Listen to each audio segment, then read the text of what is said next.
Toda vez que alguém me pergunta a respeito do Offspring, eu respondo sempre a mesma coisa. A banda é muito melhor nos shows do que nos discos. E como muita gente anda querendo saber a minha opinião um pouco mais profunda a respeito da banda, né, que já está aqui no Brasil para fazer alguns shows, vai ter um festival gigante aqui em São Paulo, eu vou aproveitar esse vídeo para elaborar um pouco mais essa minha opinião tão direta e principalmente abordar o que eu penso do Offspring. Presta atenção.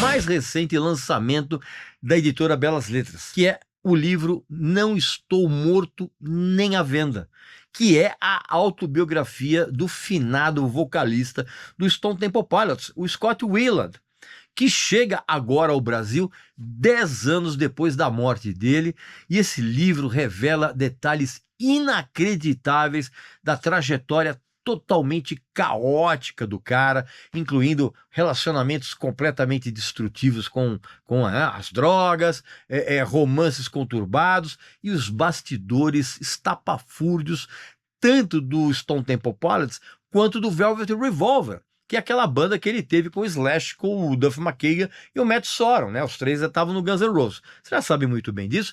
E esse livro, cara, tem a sinceridade nua, crua e obscura e completamente autodestrutiva. O livro tem duas versões. Tem uma edição limitadíssima com capa dura e com os itens exclusivos que vai esgotar rapidamente, e tem uma outra edição em capa comum. Agora, basta você colocar o cupom exclusivíssimo aqui no link abaixo na descrição do vídeo e você vai, na hora de finalizar a compra, você vai ter um desconto. Então, não vacila. Meu amigo e minha amiga, quando a gente fala de longevidade na música, né, especialmente no cenário do punk rock, poucas bandas, na verdade, conseguem manter uma relevância contínua e estável como o Offspring.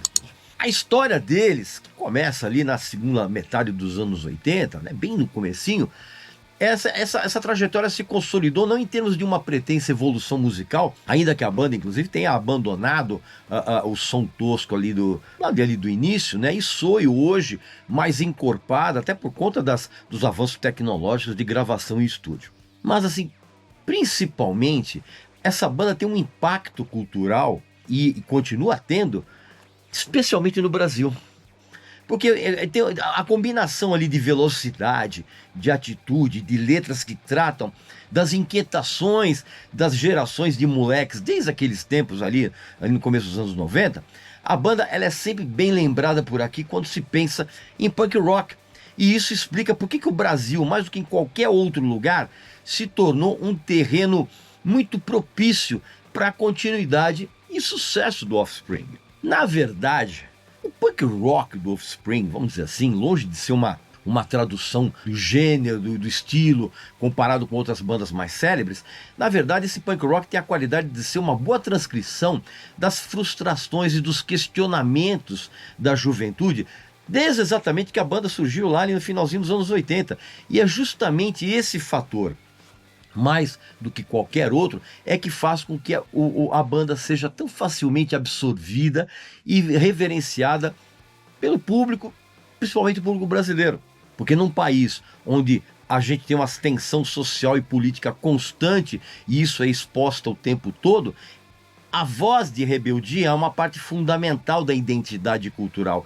E o Offspring, ele encontrou um ponto de identificação inquestionável com a juventude roqueira, principalmente a brasileira. E isso calcado pura e simplesmente num som rápido e simples, com letras que falam de rejeição ao sistema, de frustração com as expectativas sociais e, acima de tudo, da luta pessoal e da liberdade, sabe? Tudo bem identificados com a postura do punk rock. No Brasil, o Offspring ele acabou se tornando uma espécie de símbolo para grande parte de quem foi jovem, principalmente nos anos 90, dos anos 90 para cá, né? Depois que a banda estourou com Come Out and Play, né? E aquele álbum Smash de 1994. Agora, se a gente analisar de uma maneira mais profunda, o Offspring ele acabou se tornando emblemático de uma espécie de grito coletivo de uma molecada que era fissurada em skate, que era uma válvula de escape que permitiu aos fãs, inclusive, expressar muitas vezes o que não podia ser dito de outras formas.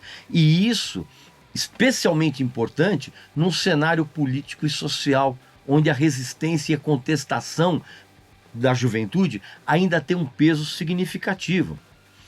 Tá dando para entender essa relação? Eu avisei que eu ia me aprofundar bem no Offspring, né?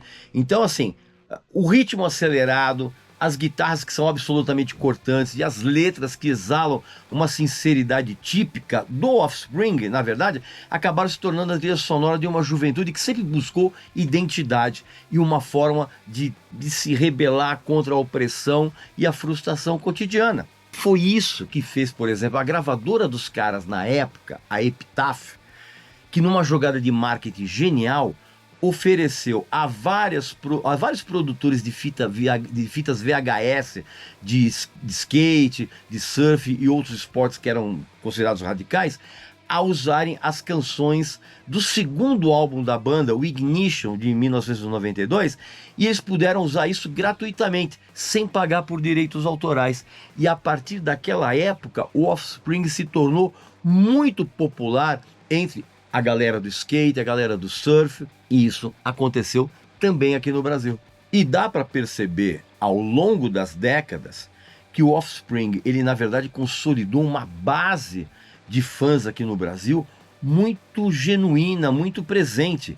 E grande parte do segredo dessa longevidade aqui no Brasil pode ser atribuído exatamente a essa combinação de fatores que de uma certa forma vão além da música, né? Por exemplo, o sucesso da banda no Brasil, ele tem consistência. Mesmo que o auge comercial do Offspring tenha ocorrido ali nos anos 90 e no início dos anos 2000, cara, até hoje os fãs idolatram os discos como o Smash e o Americana. Mas o Offspring ele nunca parou de lançar novos álbuns, né? Ainda que eu não curta muito, mas esses álbuns sempre renderam ótimos shows. E também foi importante, o Offspring ele se manteve até certo ponto fiel ao punk rock. Porque num tempo de modismo, de modulações de estilos, cara, o Offspring ele permaneceu ali fazendo o seu som, ao mesmo tempo em que ele soube se adaptar ao novo mercado musical, ao show business. E tem um outro ponto que é importante aqui para a gente analisar, que é a capacidade de criar uma conexão genuína com o público nos shows. O Offspring sempre se preocupa em entender as especificidades, vamos dizer, dos lugares por onde eles passam, e eles também se preocupam em criar uma relação direta com os seus fãs. E isso acontece totalmente nos shows, cara. A atitude do it yourself do punk, aquela faça você mesmo, também caracterizou o Offspring desde o início, e isso agrada ao público brasileiro, a ponto inclusive deles sempre fazerem aqui no Brasil shows lotados, incluindo festivais como esse que vai rolar agora aqui em São Paulo. Você pode ver aí um monte de banda que vai tocar junto, e o Offspring vai fechar. Tanto que inclusive tem muita gente chamando esse festival de uma maneira assim bastante não oficial, né? Mas de Offspring's Fest ou Spring Fest. Sacou? Só que no meio de tantas bandas, cara, é sempre o Offspring que continua sendo o nome que atrai as maiores atenções. E agora nesse festival é a mesma coisa. Então é esse apelo que explica, em grande parte, o sucesso das turnês do Offspring aqui no Brasil, com o público comparecendo aos milhares. Por mais que o mercado de shows de rock aqui no Brasil tenha passado por diversas transformações ao longo dos anos, é uma dificuldade fazer rock aqui no Brasil, você sabe muito bem, o Offspring ele manteve uma posição de destaque por aqui. Porque também a consistência na entrega do que o Offspring faz nos shows, inclusive com uma alta qualidade energética, e propiciando aos fãs toda aquela frenesi, fez com que a banda não só se mantivesse, mas até aumentasse a base de fãs a cada visita que eles fazem por aqui. E tem mais uma coisa, o Offspring, ele se beneficiou e ainda se beneficia de uma postura sem frescura. Mesmo após anos de sucesso, né, a banda ela não se perdeu no estrelato ou no ego de outras bandas de grande porte, cara. Muito pelo contrário, o Offspring se mantém muito próximo dos fãs, sem nunca criar uma barreira intransponível entre o palco e a plateia. E isso é parte, barreira intransponível em termos emocionais, evidentemente. E isso é parte do que tornou a banda com um poder de mercado tão grande, né? Esse caráter acessível, de falta de pretensão e a vontade constante de fazer festa junto com os seus seguidores ali nos shows, cara. E essa postura cria um vínculo emocional, como eu falei, genuíno com o público. Algo que, inclusive, hoje é uma verdadeira raridade no mercado musical atual. Estou falando em termos genuínos. Então, meu amigo e minha amiga, é isso. Essa é a minha opinião a respeito do Offspring, opinião um pouquinho mais aprofundada, né? Então agora todo mundo, sempre que vier me perguntar a respeito do que eu penso do Offspring, eu vou indicar esse vídeo aqui, tá bom? E eu espero que você tenha curtido e coloca aqui nos comentários qual é a sua opinião a respeito do Offspring. Foi uma banda importante para a tua adolescência? Continua sendo uma banda importante agora que você é uma pessoa adulta?